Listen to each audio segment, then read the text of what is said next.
Thanks. Well, good morning, everybody. It's a real pleasure to be here. Really for a number of reasons. I mean, one, I think the overarching challenge you're trying to look at over these few days is absolutely central to where we're going. Really delighted that we're actually looking at what the role does cooperatives play in that future world today, and I think so important. I think to get that thinking going, you're doing absolutely the right thing of also drawing ideas from beyond Ireland within that. So delighted to see my great friend John here. And we've certainly crossed paths many times over the years, and it always enriches my work. And people like Michelle from Belgium, etc. So we're thinking wider than just our own experience within it. But in my contribution actually is to say there's one country I don't want you to forget when you're getting this new thinking going, and that country is Ireland. So what I want to do in the times that I've got is to actually say, buried deep within the roots here are some fantastic ideas that were great then and quite frankly need to be part of the future as well.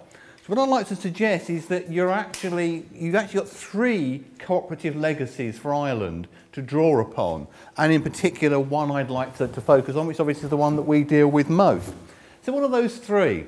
Well, first of all, you've got William Thompson, who did amazing work around taking the ideas of Robert Owen, the ideas that are actually about how do people evolve, how do they connect, etc. But doing what a few others, but not many others did, that also say that Owen made a fundamental mistake, and that was wanting to do things to people rather than with people. And two people in particular rebelled against that. One of those was Dr. William King, who actually that then led through literally to Rochdale and the consumer co-op movement in the UK, that says only communities themselves could own that solution. It should never come down from on high. And then Thompson in Ireland, taking a different approach, a more community-based approach, but incredibly rich, and one that, whilst I'm not sure that fed into later developments, I still think is worth revisiting. That's not my theme today, because not surprisingly, the second one that I would talk about is Horace Plunkett. Now with Plunkett, he didn't start with seeking cooperatives. For him, cooperatives were part of a solution to a problem, which was how did Ireland deal with the tail end and the future trajectory of the Industrial Revolution in a way that actually it wasn't just about new technology, it was about the control of that new technology. The idea that if a country that was still predominantly rural was to actually be hit by a wave of innovation owned by large corporate powers, or large by the terms in those days, then everything it valued will be destroyed. So his idea was that a traditional way of life wouldn't actually succeed by simply resisting, it would actually proceed by controlling, by to actually say that we ourselves will actually own what is needed, and we ourselves will actually form cooperatives to actually take control of that.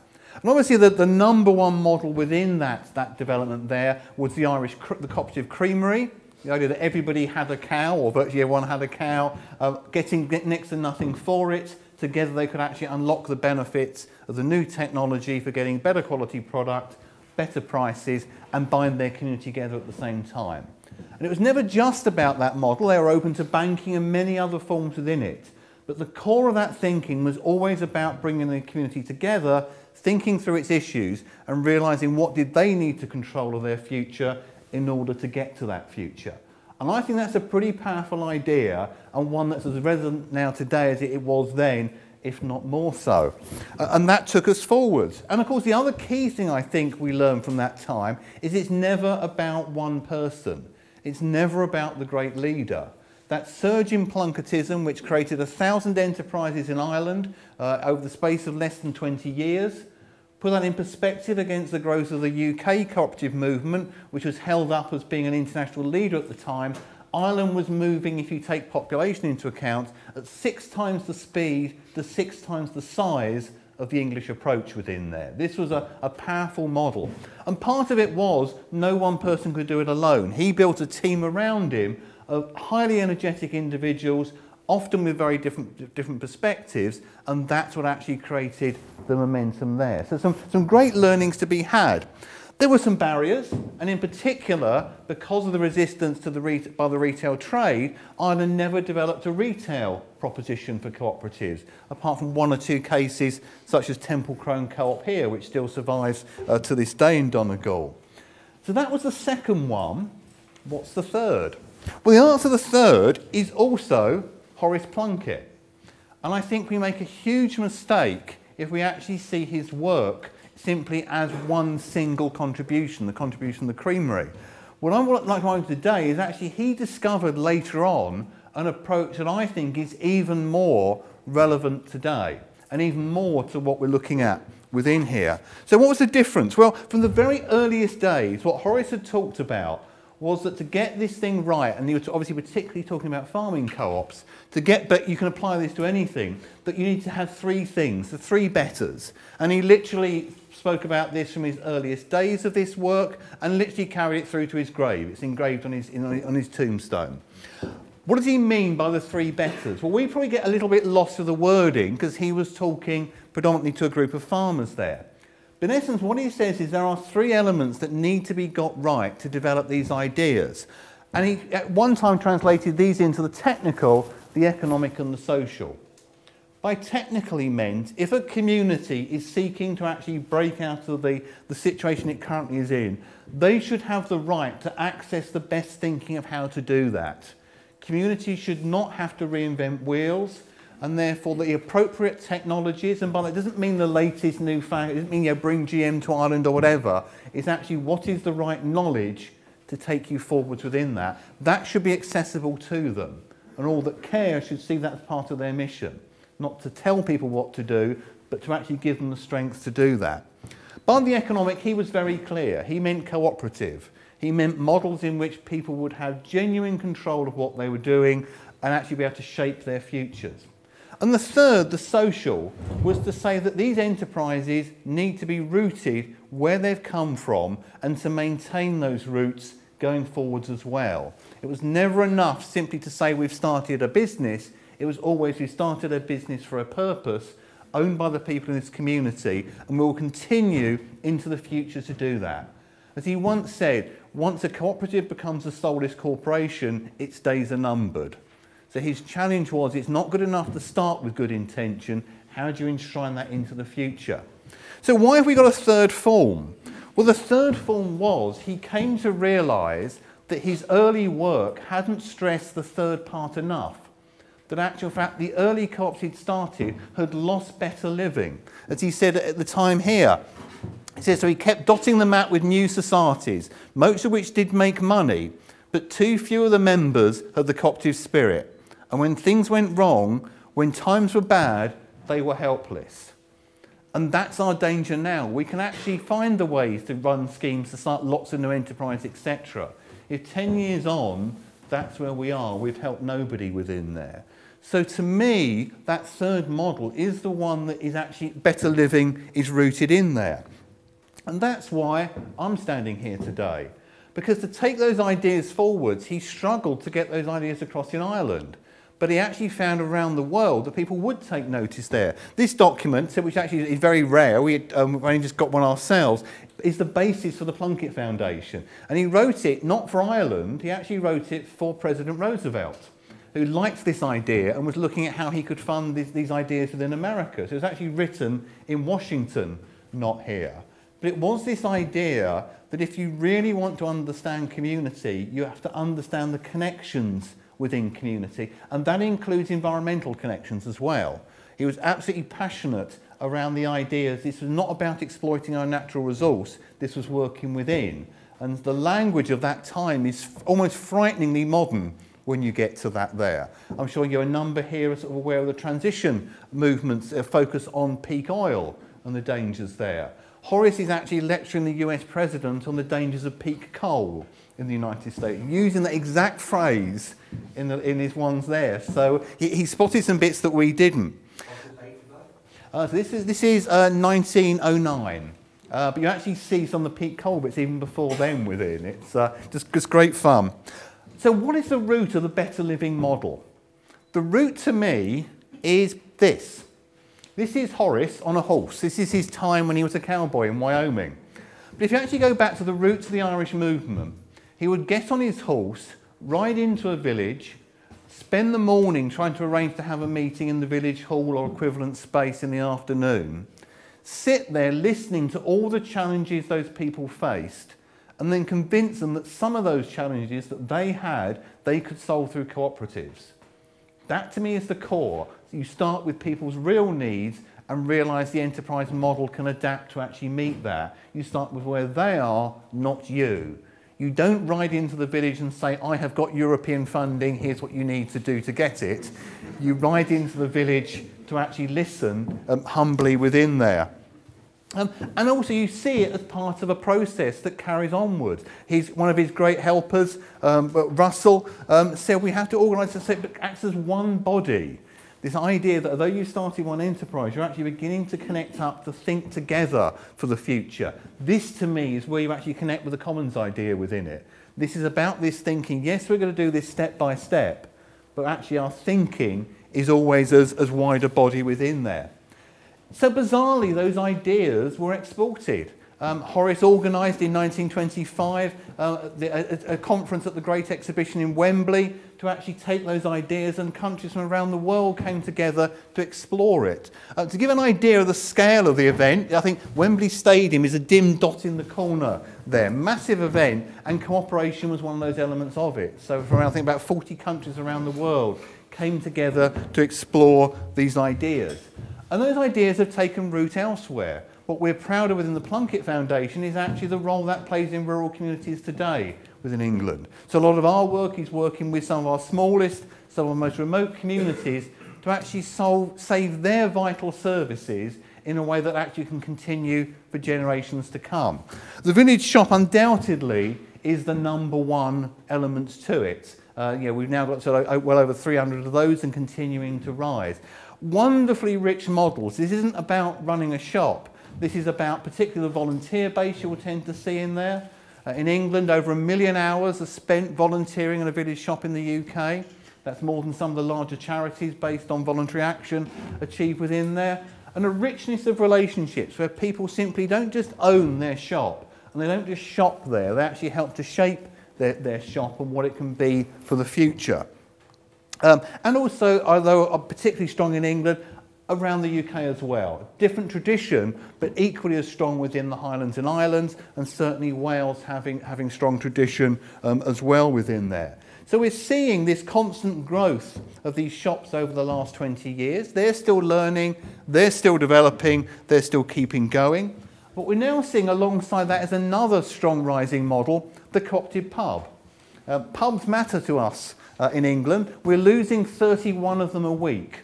That's the level they're going at. But some communities are saying enough is enough, and they're taking that on cooperatively and finding a route through to actually own that one there. These are incredible cooperatives. These are ones in which the communities not only saves its pub, it rethinks what the role of the pub in that community is.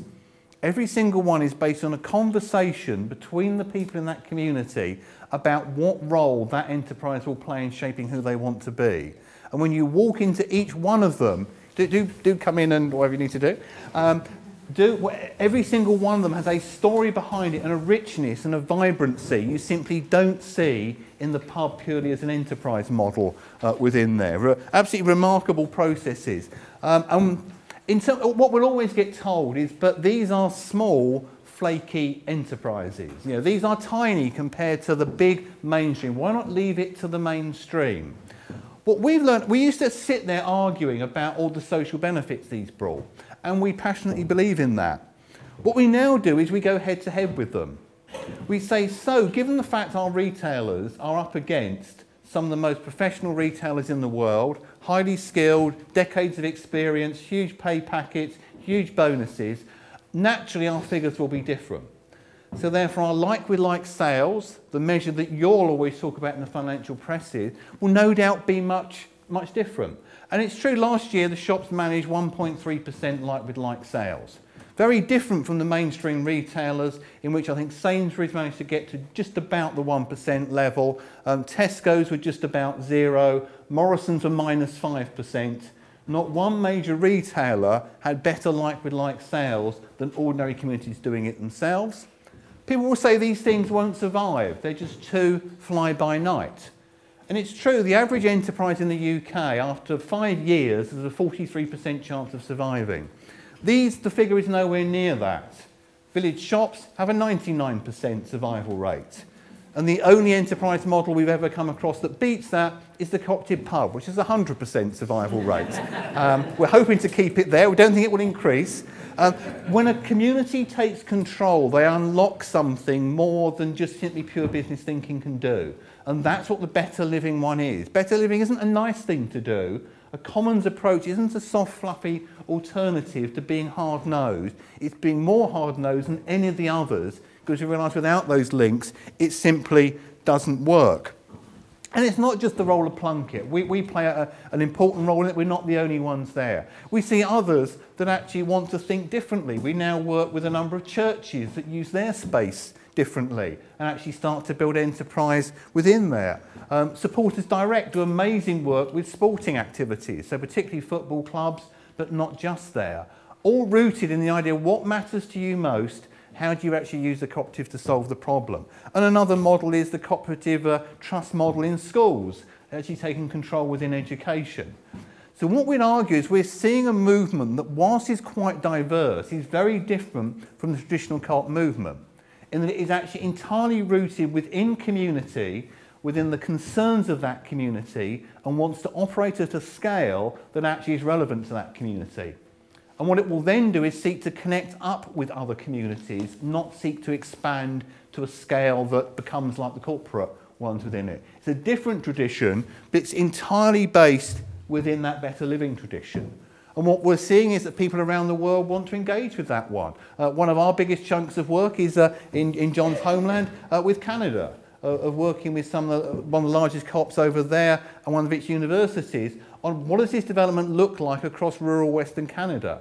How do you actually work with First Nation communities with tremendously strong cooperative cultures but had traditionally not used the cooperative models within there. So we're actually running courses on Plunkettism and the learnings from Ireland in those communities, but we're not doing them here, which is an interesting compare and contrast. And we find the same within Australia, a survey of the major corporate parts of the cooperative world there.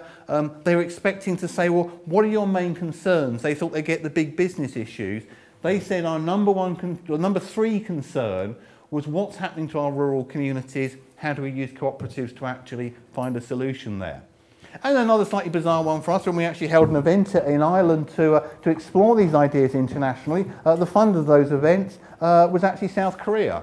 They saw the relevance of getting discussion going within here. So I think there's something very special. It's recognised by the international movement. They kindly gave that work, both the foundation and the Horace Plunkett legacy. The Rochdale Pioneers Award, the highest award that can be given to any cooperator in the world for their work. So the international movement recognises the roots within Ireland. Can we?